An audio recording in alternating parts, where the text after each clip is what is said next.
అందరికీ నమస్కారం అండి. Welcome to our YouTube channel. ఈరోజు వీడియోలో మనకి 2023-24 సంవత్సరానికి సంబంధించి ఫీజు రింబర్స్మెంట్కి సంబంధించి బకాయిలు విడుదల చేయడం కోసం ఏవైతే డ్యూస్ ఉన్నాయో వారందరికీ కూడా సర్వే చేయమని చెప్పి సోషల్ వెల్ఫేర్ డిపార్ట్మెంట్ వారు ఇన్స్ట్రక్షన్స్ జారీ చేసి ఉన్నారండి. సచివాలయంలో మనకి ఎవరైతే ఎడ్యుకేషన్ సెక్రటరీస్ ఉన్నారో ward education data processing secretary, విలేజ్లో అయితే కనుక వెల్ఫేర్ అండ్ ఎడ్యుకేషన్ అసిస్టెంట్, వీరు వారి యొక్క జ్ఞానభూమి లాగిన్ ఉపయోగించుకుని ఆ సర్వేలో ఎవరైతే నేమ్స్ వచ్చాయో వారికి ఈ సర్వే చేయాలి. వారు అంటే దీనికోసం చాలామంది విద్యార్థులు వారి తల్లిదండ్రులు ఎదురు చూస్తున్నారండి.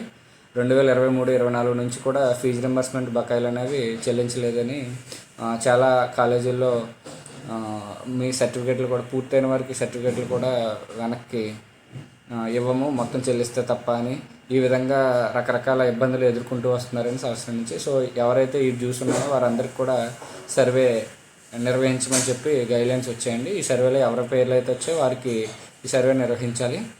సో ఫీజు అనేది పూర్తిగా చెల్లించినట్లయితే ఆ రసీదు అనేది అందులో అప్లోడ్ చేసి చేయాలి. సగమే పే చేసినట్లయితే ఆ రసీదు కూడా సంబంధిత రసీదు అప్డేట్ చేయాలి. డిస్కంటిన్యూ అయితే డిస్కంటిన్యూ అని, ఒకవేళ విద్యార్థి చనిపోయినట్లయితే చనిపోయినట్లుగాను, ఈ విధంగా సర్వేలో వివిధ రకాల ప్రశ్నలు ఇవన్నీ ఉన్నాయండి. సో వీటిని ఈరోజు ఏ విధంగా చేయాలి ఏంటి అనేది చూద్దామండి. ముందుగా వీడియోలోకి వెళ్ళే ముందు ఎవరైనా మన ఛానల్ సబ్స్క్రైబ్ చేసుకున్నట్లయితే సబ్స్క్రైబ్ చేసుకోవాల్సిందిగా కోరుచున్నామండి.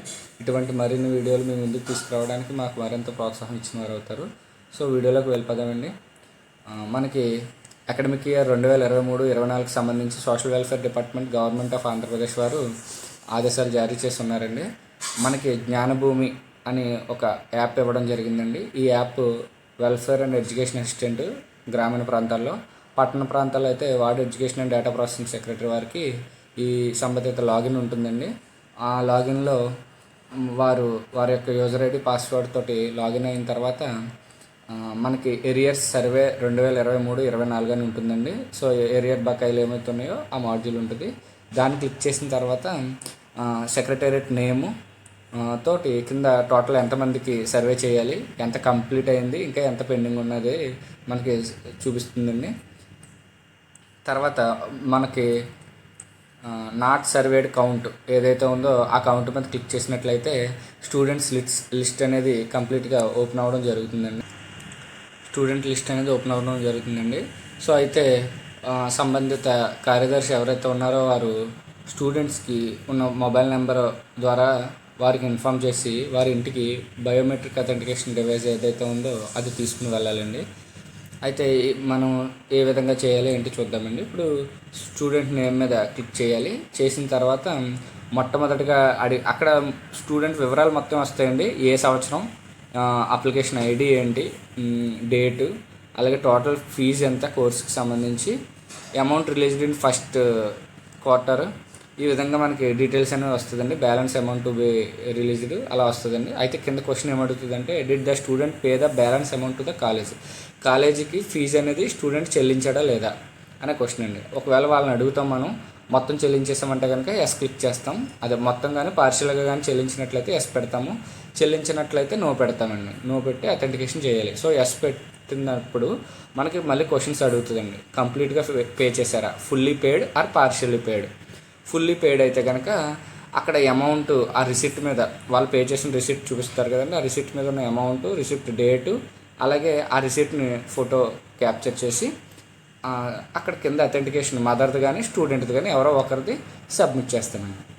ఒకవేళ if the student is partially paid, ఒకవేళ సగమే పే చేసినట్లయితే, సగము లేదా అంతకన్నా ఎక్కువ లేదా తక్కువ అంటే కంప్లీట్గా కాకుండా సగమే పే చేసినట్లయితే పార్షియల్లీ పేడ్ అనే ఆప్షన్ సెలెక్ట్ చేసుకుని సేమ్ అమౌంట్ ఎంత పే చేస్తారో ఆ రసీదులో ఆ రసీదు డేటు ఆ ఫోటో తీసుకుని మదర్ది కానీ స్టూడెంట్ది కానీ అథెంటికేషన్తో కంప్లీట్ చేయాలండి.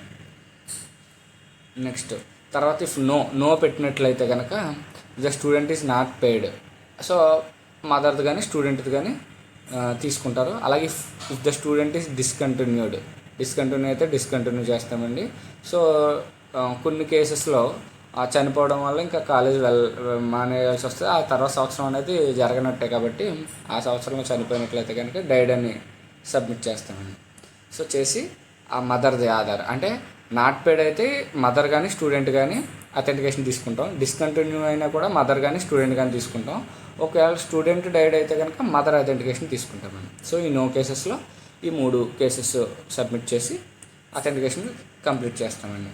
సో ఈ విధంగా మొత్తం కంప్లీట్గా మీకు సంబంధించిన అంటే వారికి సంబంధించిన అన్నిటిని కూడా కంప్లీట్ చేయాల్సి ఉంటుందండి. చేసిన తర్వాత దాన్ని బేస్ చేసుకుని ఈ సర్వేని బేస్ చేసుకుని ఎవరికి ఎంత బకాయి చెల్లించాలి ఏంటి అనేది వారి మదర్ అకౌంట్లో వేయడమా లేకపోతే కాలేజ్ అకౌంట్లో వేయడమా అనేది దాన్ని బేస్ చేసుకుని చూస్తారండి.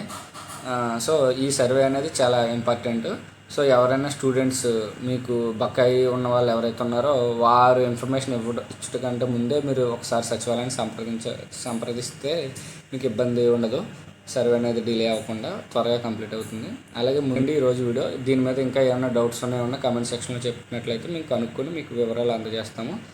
మరిన్ని వీడియోల కోసం మా ఛానల్ సబ్స్క్రైబ్ చేసుకోండి. Thank you so much.